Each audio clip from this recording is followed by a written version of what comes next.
Le chiffre 7 a une grande importance dans la Bible. Oui, en hébreu biblique, le 7 est symbole de plénitude ou d'entièreté. Ce sont des choses auxquelles nous aspirons tous, mais dont nous ne faisons pas souvent l'expérience. Au lieu de cela, nous travaillons sans fin et luttons sans répit contre le chaos. Oui, maintenant gardons tout cela à l'esprit en revenant à Genèse 1 dans la Bible.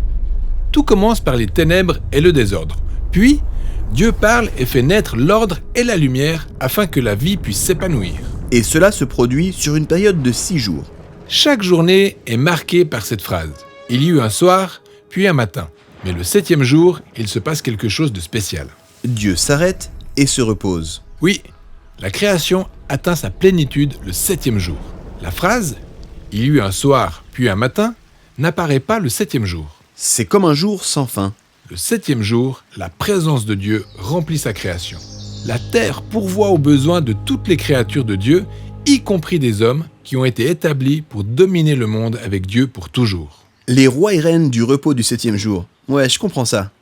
Mais les hommes sont trompés par une puissance des ténèbres et finissent par mettre ce repos en péril. Ils sont exilés dans le désert où ils doivent travailler comme des esclaves de la terre. Jusqu'à ce qu'ils meurent et retournent à la poussière dont ils ont été tirés. Mais Dieu veut restaurer ce 7e jour de repos pour l'humanité. Il choisit donc de donner à la famille d'Israël cette expérience du repos suprême pour qu'elle puisse le partager avec d'autres. Mais comment ? Ils sont en Égypte, esclaves d'un régime oppressif qui leur fait mordre la poussière. Dieu s'oppose à l'Égypte et libère les Israélites, puis il les fait passer à travers les ténèbres et le chaos pour les conduire en terre promise. Alors qu'ils sont en chemin, c'est en pleine traversée du désert qu'ils se retrouvent. C'est facile de se perdre. La vie est un combat.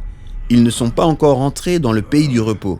Mais alors qu'ils sont en route, Dieu les invite dans le désert à commencer à vivre comme s'ils étaient déjà en terre promise. Comment donc pratiquer le repos à venir dans le désert ? Dieu leur dit qu'à chaque 7e jour, ils doivent s'arrêter de travailler, faire Shabbat pour employer le terme hébreu, afin de se reposer et de profiter du bon monde de Dieu. Ils prennent toute une journée pour vivre comme si le repos suprême était déjà venu. Oui, c'est le sabbat, célébré chaque semaine le 7e jour. Mais il y a plus. Le sabbat n'est qu'une seule de ces 7 fêtes annuelles d'Israël qui anticipent toutes le repos du 7e jour. Ça fait beaucoup de 7e jours. Il y en a encore plus. Tous les 7 ans, les Israélites devaient libérer leurs esclaves, remettre les dettes et laisser la terre au repos pendant toute l'année. Puis, tous les 7 fois 7 ans, avait lieu le repos suprême du 7e jour, appelé l'année du jubilé. Si quelqu'un avait perdu ses terres ou s'était endetté, il récupérait tout et ses dettes lui étaient remises. Wow !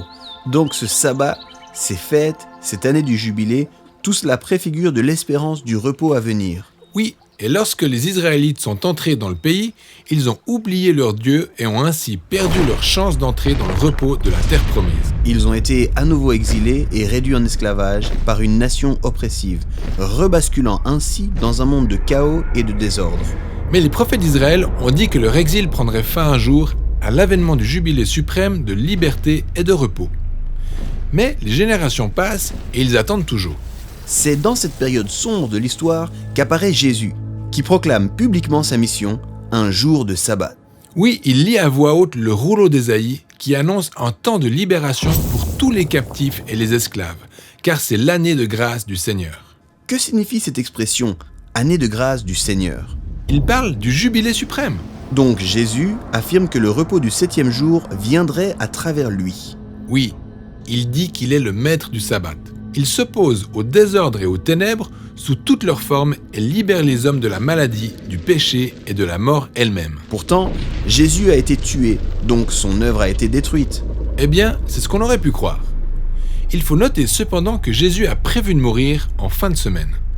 Son corps s'est reposé dans le tombeau pendant le sabbat, puis, le 8e jour, il est ressuscité. Oh, attends, le 8e jour ?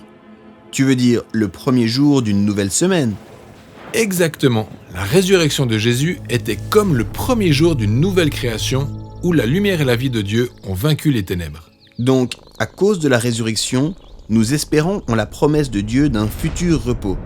Mais nous n'y sommes pas encore. C'est comme si nous étions encore dans le désert où nous souffrons et luttons.